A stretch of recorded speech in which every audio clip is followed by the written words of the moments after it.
What do you think guitar players did before Jimi Hendrix invented the electric guitar? Learn to play? Yes. That's exactly right. I did have it in my notes. I realized if you just turn the overdrive setting all the way up and you distort the fuck out of it, it just sounds like wah, wah, wah, wah, wah. And no shit about guitar, but I do feel like it covers up for a lot of maybe sloppy, shitty playing. Wah, wah, wah, wah, wah. Did he use the vocal voice box thing? No, that was Frampton. No, that was Frampton. Oh, Jesus. That was even worse. I feel like that's cheating.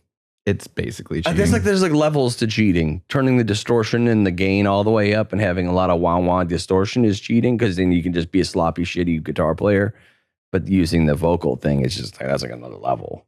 When it comes to Hendrix's lead guitar vocabulary, some players we should be sure to mention as the source of that would be your Buddy Guy, Freddie King, and Albert King style of guitarist. Curtis Mayfield's rhythm playing in The Impressions, who hired Hendrix as a touring guitarist. That would be the direct source of nearly everything Hendrix ever did as far as a rhythm guitar goes. And then there's Jeff Beck, who was and is nightmarishly great. Definitely a massive influence on Hendrix when it comes to all of the feedback and making a guitar sound like a sitar and all of the not just playing guitar stuff that people incorrectly believe Jimi Hendrix invented. So you're saying that there's some revisionist history going on here is what you're trying to tell me. Nobody just comes out of nowhere sounding this way. That's always a lie anytime someone says that. Sure. But this isn't an episode just on Jimi Hendrix. This is an episode on the Jimi Hendrix Experience, which is the collection of albums that nearly everyone is talking about when they use Hendrix's name as shorthand. Mm-hmm. And there's a lot wrong with this band. And Jimi Hendrix would have agreed if he was here to talk about that with us. I'm pretty sure we could have got him as a guest. Yeah. I wonder if we would be doing this episode if it weren't for the fact that the band existed. I mean, we could still do it, but it would be maybe a little bit harder. Oh, if Jimi Hendrix was never in this band. Yeah. Just a Jimi Hendrix Sucks episode. Yeah.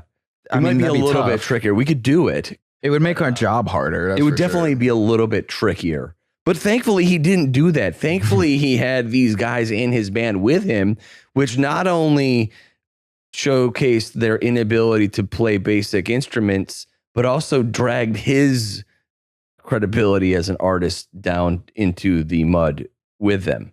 These guys rarely sound like they're playing the same song at the same time. And I think this is one of those situations, sort of like the Grateful Dead's music, where people decide that's what they like about it. But a lot of times the guys in the band didn't like that about it. And what I'm talking about, an example of what I'm talking about would be the weird rhythm on a song like Castles in the Sand. Pretty great example of what's wrong with this band. It's not like they made some artistic creative decision because they were geniuses and they wanted this song to sound exactly that way. This band just sucked at playing the same song together at the same time, especially because of how awkward the meter of a lot of Hendrix's lyrics are. Because he's trying to force these lyrics into a rhythm that he can spit out while playing guitar at the same time. And a lot of times it comes out in this weird, herky-jerky, non-musical way. And when you're talking about a band like the Hendrix Experience, where no one in this band is just laying down a groove and holding on to that groove, everyone's trying to shred at the same time. Mm-hmm. And it just doesn't work. They almost every time, they end up splicing a bunch of different parts from different takes together. And then Hendrix comes in and overdubs a ton of lead guitar, backwards guitar, all kinds of crazy sounding effects. So it sounds like it's supposed to be this off the rails thing, but that's just what it sounds like with him saving it, him trying to save a wasted day in the studio. I feel like the band is like in a constant state of a masturbation contest. I'm faster than you. You want to see, you think you're fast? Watch how fucking fast I am. And that's like 4 hours of your day is just them jerking off in a room to see who could do it better and faster. It is. And if one of the funniest things about this band is Noel Redding, the bass player, his inferiority complex cracks me up. This dude was in a band with Jimi Hendrix and used to get upset that everyone acted like Jimi Hendrix was the only person in the band who mattered. Well, dude. Okay. Well, look, dude, if the name of the band is Jimi Hendrix and that's like the first two words are his name, you got nothing to, you can't ever say that. You can't ever complain that you feel like the band just revolves around him. Well, the fucking band is named after him, dude. Like, what exactly? I don't really, what's your argument here? All the other members of the Dave Matthews Band get upset when it's like, well, it just feel like it's about Dave. It's called the Dave Matthews Band, dude. I don't know what to tell you.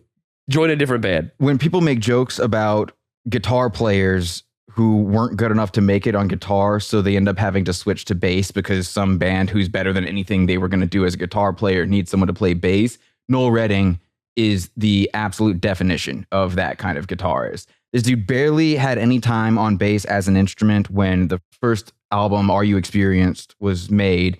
And you can tell. You can absolutely tell by listening to it.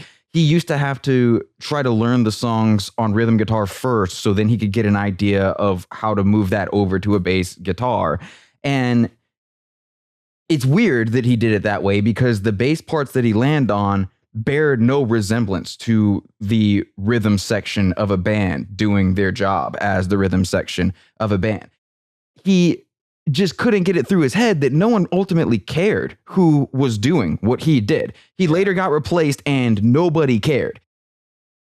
But he was constantly complaining and whining about it. He would throw fits and like not show up to the studio or just leave a session if he felt like no one was listening to him. This is why they eventually had to let him sing lead vocal on the song She's So Fine on Axis Bold as Love, which Noel Redding also wrote, by the way, which is why it is abysmal on every level, from concept to execution. If you're in a band named Jimi Hendrix and you suck at your instrument, you can't really be shocked when they say we're going to go a different way. Sit in the corner and shut the fuck up. Yeah, seriously, you're probably just going to get rich anyways. Like, enjoy the runoff of every category of plus. Yes. It's great. Like, your life is fucking fantastic. You get paid money to play bass shittily in a band. Probably shouldn't complain.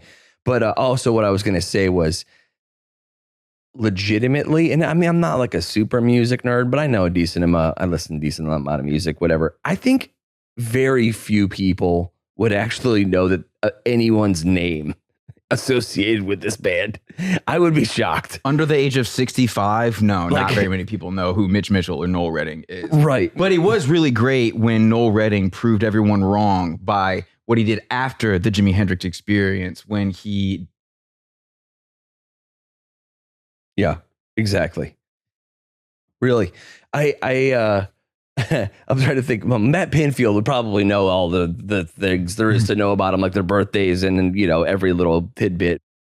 I think most people would just think that they were just hired guns, and they probably should have been. Honestly, a lot of people thought that at the time for certain. And I'm pretty sure Hendrix was point blank asked that, "Hey, why are you playing music with these two white guys?" He would have been better off if they actually were hired guns. It would have probably been. I mean, hired guns, at least here in Nashville, would have been like probably some of the sickest players you could find on earth. Well, and they would not have bothered you when you tried to write all of the songs for your band that had your name on it. It's your name, your band. Yeah, you could basically do whatever the fuck you want to do, and they can say absolutely nothing. It's perfect. But it's not just Noel Redding. Mitch Mitchell is also to blame for this being not a great band. If over half the songs on Jimi Hendrix Experience albums sound to you like Mitch Mitchell is saying, shit, I don't know this song. We have not learned how to play this song. I'm just going to fire off about 1 billion snare rolls real fast and hope it works. Hopefully nobody notices. It's because that's exactly what he's doing. He's over there just like popping off non sequitur drum fills instead of doing what a drummer does in a band. And I mean, people had not heard that before, and most of the people paying attention to this were tripping on acid. I don't know if everyone listening to this has ever done that, but a water sprinkler sounds fucking incredible when you're tripping on acid. So much of the music that came out in this time period really doesn't hold up to any scrutiny, and Jimi Hendrix is not immune from that exact thing. It is a time and a place music, and a drug and a time place music. A whole lot of your experience with this is going to be dictated by what drugs you're on. I think it would be very difficult to find people that are like super, super stoked about Jimi Hendrix that also aren't potheads or done copious amounts of psychedelics in their life. Yeah, and it's not like you had to smoke weed in the 1960s or 1970s to get into this. If you smoke weed now and put this on, it'll probably sound good to you. Yeah, of course. If like you're first getting into drugs and this is what you're listening to at the time, but what doesn't sound good? You're going to associate whatever you're doing with the good feeling of doing those pleasant mind-altering substances for the first time, provided you don't have a panic attack. How many? In which case, bands? you probably hate Jimi Hendrix. First time you smoke weed, you get a panic attack in an apartment while Hendrix albums are playing.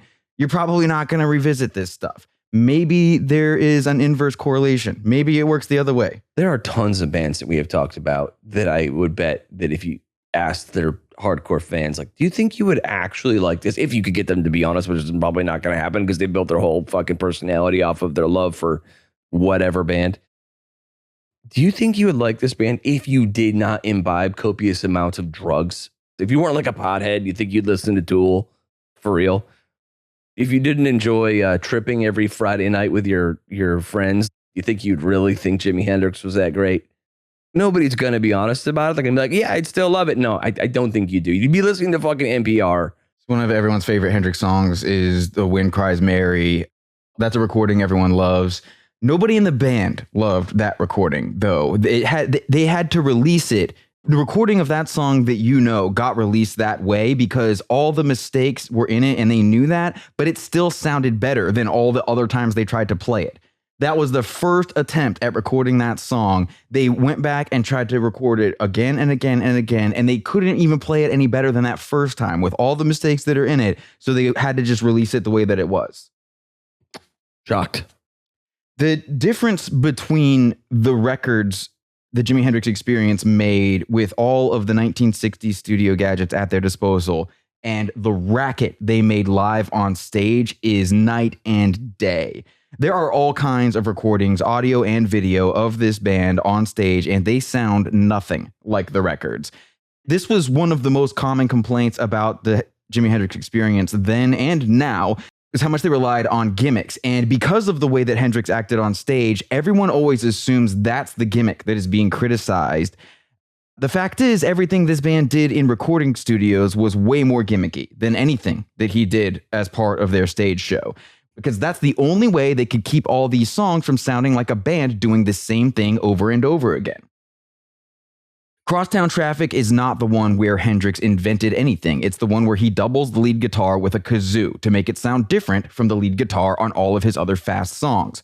Little Wing isn't the one where Hendrix invented anything. It's the one where he played through a Leslie cabinet to make his guitar sound different than the way his guitar sounds on all the other slow songs. Any track regarded as a standout track in this discography, if you look up the way it was recorded, you will find it was the one where they used some studio technique or instrument or piece of equipment that was only used on a few songs to make sure those songs stood out from the rest of the pile. And there goes all the stories up in smoke in one foul swoop. All the stories are about what I just said. If you look up all the stories, they are directly about how did you make that song sound different than the other ones? Yeah. Oh, well, Hendrix just played his guitar differently. Never. It's we spent 6 hours using scissors and glue. People put certain artists, and Jimi Hendrix would definitely be one of them, on a very, very high pedestal and like to tell themselves these stories. It was just pure talent and there's nothing else to it. But a big reason why you cared about a lot of this stuff is all the shtick that went with it. The recording techniques and the live shows. And that's what people still talk about the most now to this day. Oh, isn't that the guy that lit his guitar on fire? Or like the way he acted on stage? That's what people remember. Not like all you guitar, freaks out there. They're like, no, it was his prolific guitar playing. Well, no, maybe for you because you love guitar, that's true, but that's actually not true. for a majority of people that listen to it. He was not what you would call a versatile player in any category.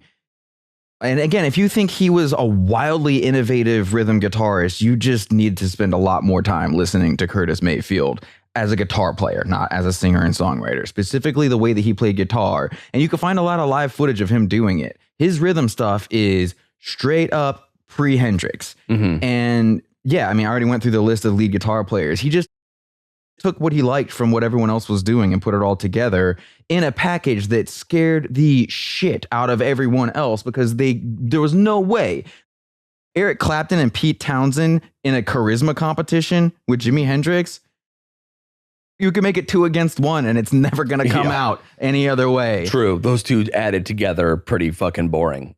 Even there, though, if you want to say that's what made Hendrix great, was the charisma and it was the stage show. He referred to that as him acting like a clown. He hated it. There are several contemporaries of his who said they felt Hendrix automatically lost respect for any audience who responded favorably to him doing all that shit. Playing with his teeth, acting like his guitar was a dick, humping his guitar, humping the stage. He just did that because he didn't take the people in front of him seriously. Yeah. He saw that they liked that and they didn't know the difference between him playing well or playing out of tune or playing the same song as the other people in the band. He saw that it didn't matter, so he just fucked around. Hump the stage, take a paycheck, walk. Who gives a fuck? And this is why he started talking in interviews about how he didn't want to be a clown anymore. In the same interviews when he starts talking about wanting to take a break from his career in order to go study music. He wanted to get better at composition because he knew that all the shit he was doing on stage was a clown show and everything they were doing in the studio was clown shit too. I did watch I don't know the story of the live show. It was just like a live, one of the songs live. And I could kind of see for a second why maybe he did a lot of this shticky stuff, because a majority of people don't want to watch someone just fillet their guitar they don't care. And that's kind of what he did for a lot of this stuff, was just going out there and bullshitting on his guitar for 8 straight minutes. And when I say the crowd was bored, I honest to God, if they panned to the crowd and they were all asleep, they would look so incredibly bored. So I don't know, maybe they were loving his guitar playing, but they look so fucking bored. He's got to start doing his crazy shit to make it interesting. It puts him in a little bit of a pinch of what he wants to be, I guess, as an artist. Well, the other thing about all the guitar players that he's biting from, aside from Curtis Mayfield, it's a lot of blues players and a lot of blues. Abundantly obvious, even to me, the untrained person. Albert King and Freddie King were fascinating to watch live, but they were never that famous. They never had a huge career. A lot of them sat down while they played. Have you ever gone to a blues fest or like accidentally found yourself at a blues fest? No, I would love to though. The worst. It's really? It's bad. Oh God. It's terrible. It's such a rigid format. There are hard rules. And if you break these rules, if you don't do the paint by numbers kit, you don't qualify for the genre anymore. Like you don't get to be at the blues festival. You got to do your version of the 5 blues songs. Right. And there are not very many personalities who can rivet an audience, certainly not like a huge Woodstock size audience, by sitting in a chair. Lightning Hopkins is one of the few people who I think his personality can just carry it through. It doesn't matter how good of a guitar player you are. I do remember seeing pictures of like B.B. King and stuff like that playing, and it would just be him sitting in a seat. I always thought it was strange, but I never got into blues, so I was always like, well, maybe that's what they do. I don't know. If you're into the music, it's great. If you're trying to hit top 40 radio, good luck, man. Good luck. I think Hendrix only hit top 40 in the US once. So even his version of the blues electric guitar, people just don't want to hear that shit. Yeah. It's boring. I mean, it just is. I feel like a majority of people that like this stuff like it because of random reasons. I think really, oddly enough, I think movies like Wayne's World, shooting him back into like the zeitgeist of a new younger generation. Oh, I should like this because it was in this movie that I liked or whatever. I really wish that Hendrix hadn't died. I would have loved to have seen how badly he pissed off everyone who thinks that the albums he made with the Experience were even what he wanted to be doing. And that's not even like really that crazy to say, because you could just read what he said himself. I truly think people do not understand how much Jimi Hendrix hated a lot of your favorite music by the Experience. There was one time they were on TV, I think it was the BBC, and I think he got banned from being on the BBC ever because of this. They were on stage to play the song Hey Joe, which was his first hit and the first song that he decided he hated because it was the one that everyone wanted to hear, and he knew it was just basic as shit, and he really, really wanted to move past this almost immediately after doing it. But you're a jukebox, you're a human jukebox. They put the money in, you got to play the song. But on this televised appearance, they stop playing Hey Joe. He just stops playing it, says to the audience that he thinks the song is trash and they'd rather play something else. And they start doing a cover of Sunshine of Your Love by Cream. It tells you what they think of their own stuff. I think he called it rubbish. We'd like to stop playing some of this rubbish for you now and play something better. It is kind of a thing that we've talked about on so many episodes where bands actually end up hating the songs that made them popular. Actually, it's like one of the most common stories, I feel like, in rock and roll music. Even if you like it, man, if it gets up to be a big enough hit, you're going to start hating it. Yeah. When it's all anyone wants to hear you do, you're going to hate it because you want to keep doing new stuff. You want to go past it. You want to get better. No one thinks you're getting better like you do. Everyone thinks that you're getting pretentious or trying to reach beyond your grasp. And also, a lot of people don't care about the things that most artists actually end up caring about. Most people don't care. They want to hear a hook, and that's really about it. If Hendrix lived another 20 years, I don't think it would have been possible for him to play a concert without someone yelling at him to set his guitar on fire. Sure. That would have become his free bird. Yeah. Set your guitar on fire! 100%. It would have turned into they want him to be a clown. Like, play the clown shit, play the easy stuff, and do your funny stuff. Like, set your guitar on fire, hump the stage, whatever it is. Oh, and play Foxy Lady, please. Play Foxy Lady. That's all we want to hear. And you'd be like, what the fuck? You know, I wrote that in my sleep. What are you talking about? Like, I want to play something interesting. And they're like, no, don't play interesting shit. Play the hits. Play your hit. Play your hit. So the standard story of how any Jimi Hendrix Experience single came to exist is that the band would lay down basic tracks. Hendrix would say they were not good enough and they needed to keep recording it over and over and over and over again. At a certain point, usually Noel Redding would be the person who got annoyed and just left the studio. So Hendrix would take over and play his parts too. He would start playing all the bass parts and they would still never put down a good take. But at least now they have all these different tapes that he can start splicing together and then start hiding mistakes by overdubbing guitar until at the end, there's this record that barely has anything to do with what the band actually played in that room. And this is why Hendrix started talking about wanting to walk away from all of this to learn more about how to compose music so that he could write a song that his band could play together. They could go into a studio, record it, maybe do some overdubs, but it's not like the thing requires overdubs in order to Dr. Frankenstein some single together out of what would otherwise be a completely wasted and ridiculously expensive overtime recording session.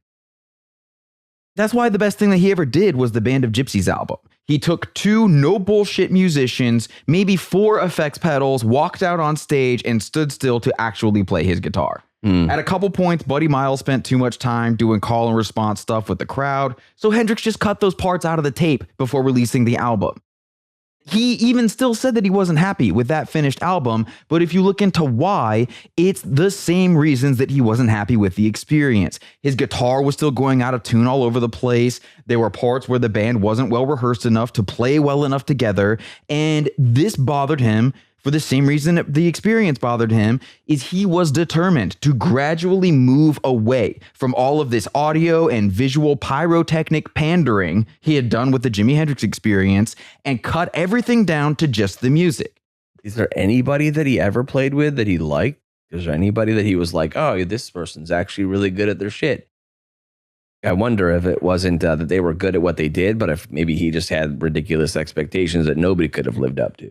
I think he was a perfectionist, which is why I think he had the potential to become something truly great. I don't think that he ever fully realized that potential because unfortunately he died before the age of 30. What was the 28? The 28 It's the club? 27 The club. 27 Yeah. club. Brutal, dude. How many people fall into that now at this point? Like something obscene. They're still making them. I know. It hasn't They're stopped. still coming out with 27 club inductees. Yes.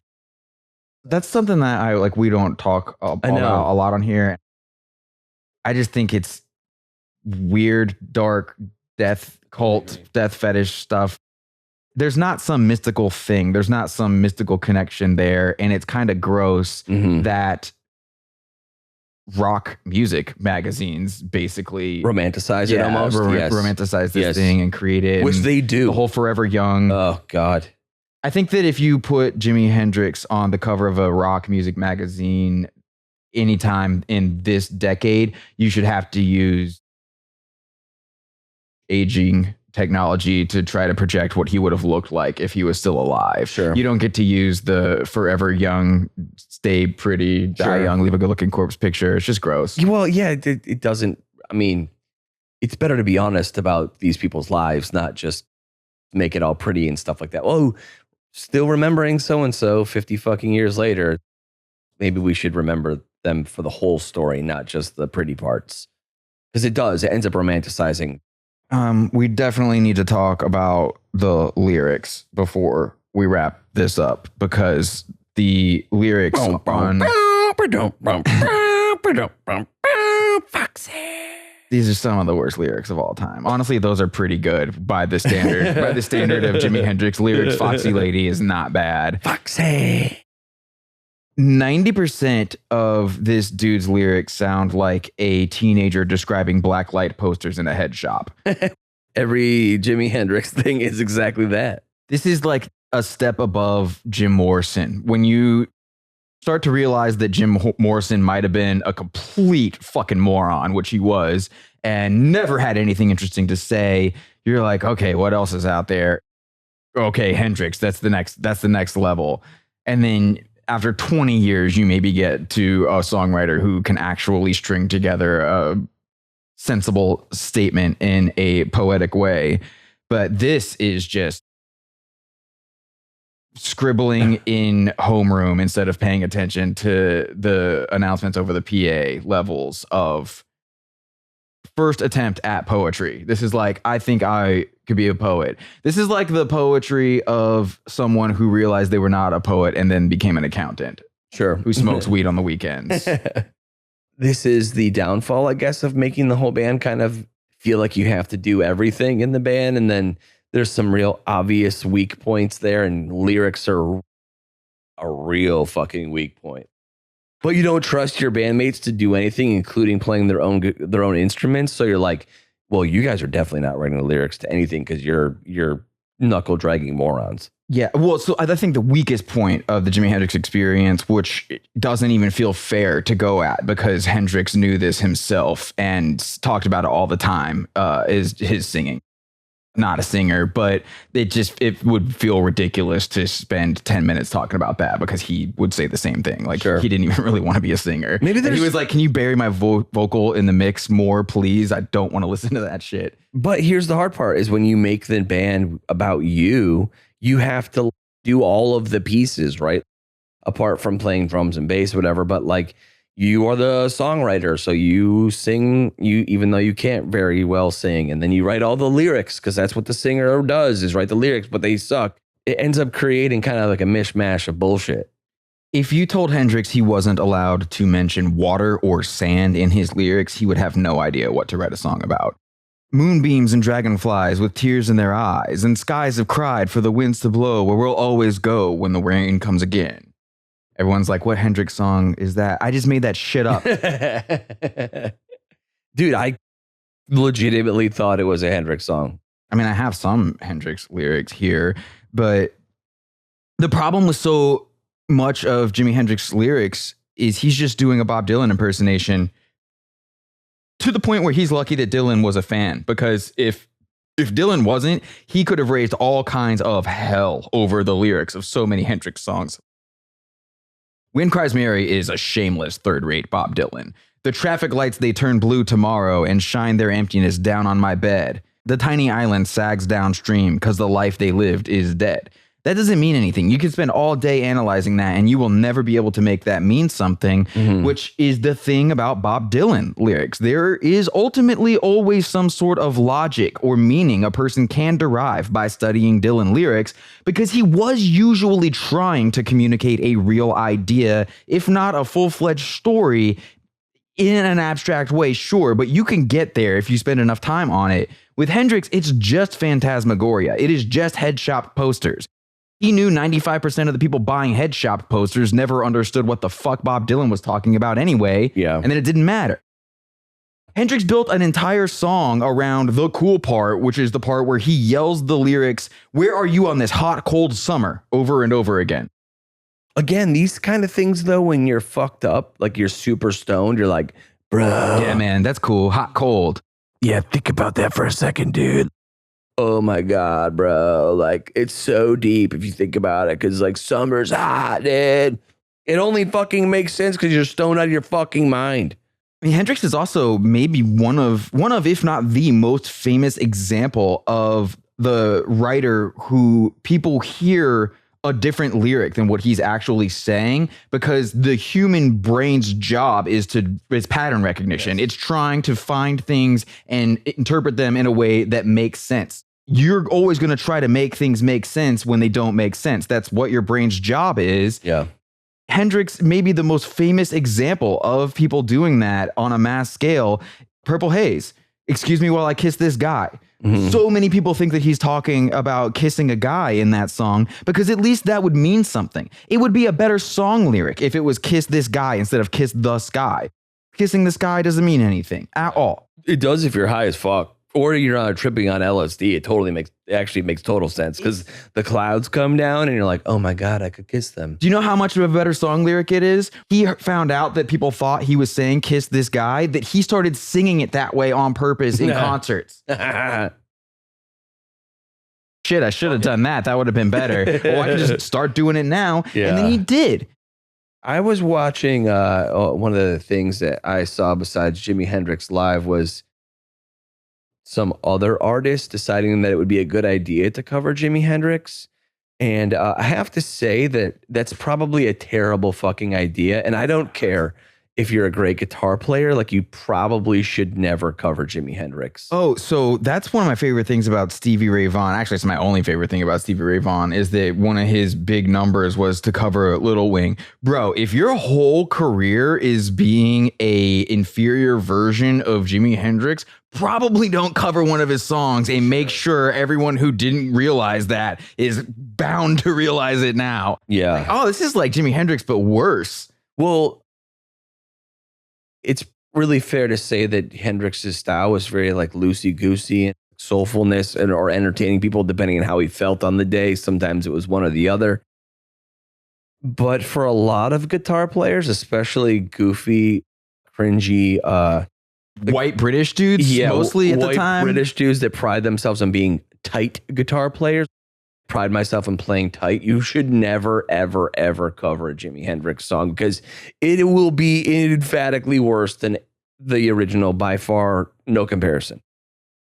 My favorite thing about Hendrix's career, and this is easily the coolest thing that he did, was he wasn't making it happen over here in the United States. So he went over to England. And the thing that had been happening in England for a long time is all of these white dude guitar players were listening to the same blues records that Hendrix was listening to and copying. And they're so far removed from the source material, they can get on a stage to people who have no frame of reference for where this stuff comes from or what it is, to be like, hey, check this out. And I'm talking specifically about like Eric Clapton.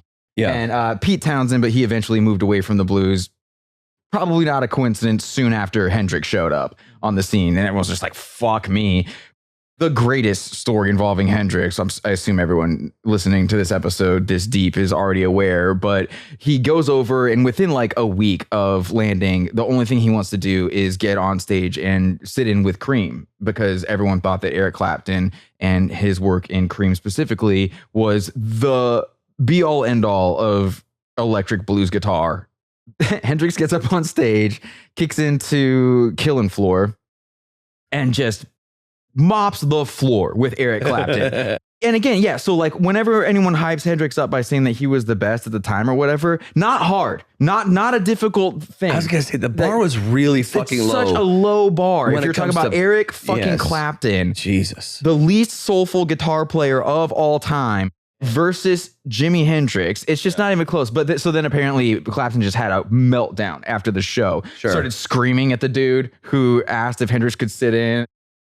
You never told me he was that good, man. Just like fast forward to the year 2022, and Eric Clapton is still being a fucking white nationalist, whatever the fuck. And his racist tendencies may have a lot to do with the fact that he had his entire identity picked up by the carpet and shaken loose on stage in front of his fans.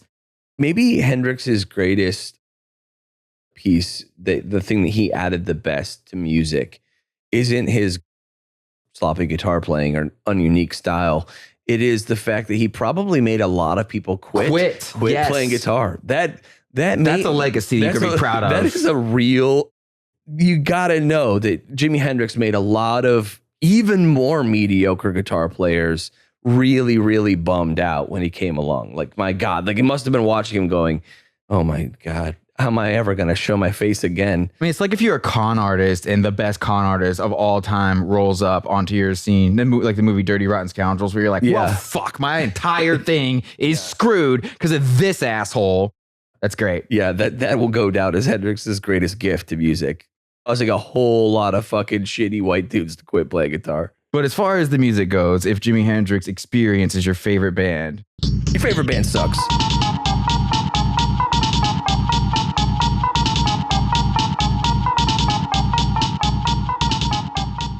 You're welcome for listening to another psychedelic episode of Your Favorite Band Sucks. If you want to find the dumbest motherfucker on YouTube, go check out the comments on this episode and look for the asshole who thinks we really believe Jimi Hendrix invented the electric guitar. No, it's not a drinking game, but when you do spot that comment, you are legally obligated to post this episode on all your social media. It can be a link or just a screenshot of you listening in your podcast app or on YouTube. We don't care, but those are the rules. All right, we've had a lot of fun recently teasing bands and then dropping an episode on a different band, but it's time to get back to being honest because, well, as you're aware, it's no joke that we are in a dark time for music. And the next artist this podcast is covering has a lot to do with that. Yes, of course, and obviously, I am talking about Bon Iver.